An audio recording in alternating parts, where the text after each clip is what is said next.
You are 5 years old, and today your mother is going to break your feet, entirely on purpose. This excruciating ritual is the only way she can guarantee you a stable future in a society that demands this sacrifice. She takes your toes, leaving only the big toe free, and forcefully curls them inward, pressing them flat against the bottom of your foot until they form a tight fist.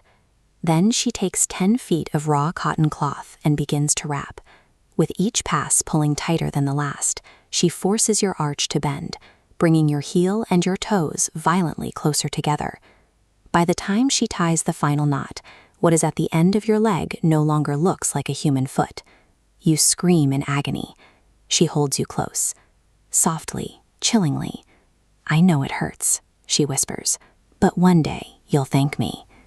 This is your terrifying new reality, learning to accept profound physical trauma as a gift. Over the next 2 years, this becomes a grueling routine.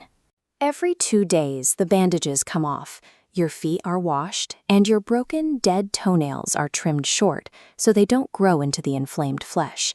Then they are bound again, tighter than before. To speed up the process, you are forced to walk.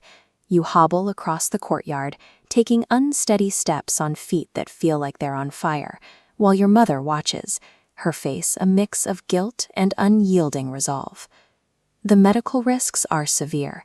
If a wound doesn't heal, or if the cloth is wound too tightly, the flesh turns necrotic. Many girls lose toes to gangrene. Some develop systemic infections and don't survive the process at all. But your body survives. By age 7, your feet stop growing. They are barely 4 inches long. The bones of your arch have been entirely crushed, creating a deep, permanent cleft right in the center of the sole. Your feet are now set. They fit perfectly into the tiny, embroidered lotus shoes that will dictate the rest of your life. In Qing Dynasty China, the courtyard walls of a traditional family estate define the boundaries of a young woman's world. To understand why a mother would inflict this pain, look at the brutal economic logic of the era. A bound foot is a walking billboard of family wealth. It is physical proof that your parents can afford to have a daughter who cannot perform hard labor in the fields. Curiously, the ruling Manchu class, the emperors and nobility who actually govern the country, reject the tradition. They explicitly forbid their own daughters from binding their feet. Yet for Han Chinese commoners, the alternative is devastating. A girl with natural, unbound feet is seen as unrefined and unmarriageable, doomed to a life without prospects. Desperate parents made a calculated choice to mutilate their daughters, believing it was the only way to save them from a lifetime of destitution. By the time you are a teenager, your mobility is permanently restricted. You can only take short, careful steps. Running and squatting are impossible. Moving around often requires a cane or the steady arm of a servant. Because of your immobility, your calf muscles have wasted away from severe disuse. To keep yourself upright, your body heavily relies on overdeveloped muscles in your thighs and hips to compensate for your broken foundation.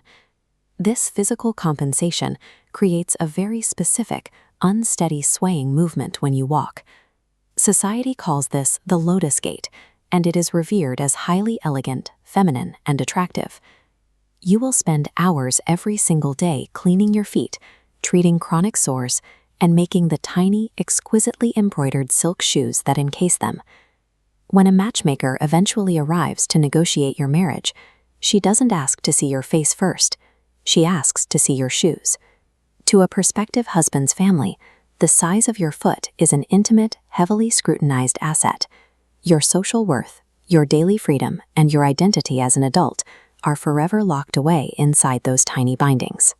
For the rest of your life, no one outside your immediate family will ever see your bare feet again. But the world you were born into is not the one you will grow old in.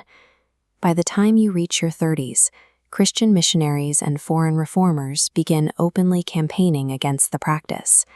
Natural foot societies pop up in major cities. Modern schools start refusing to admit girls with bound feet, arguing that the centuries-old tradition is holding China back on the world stage.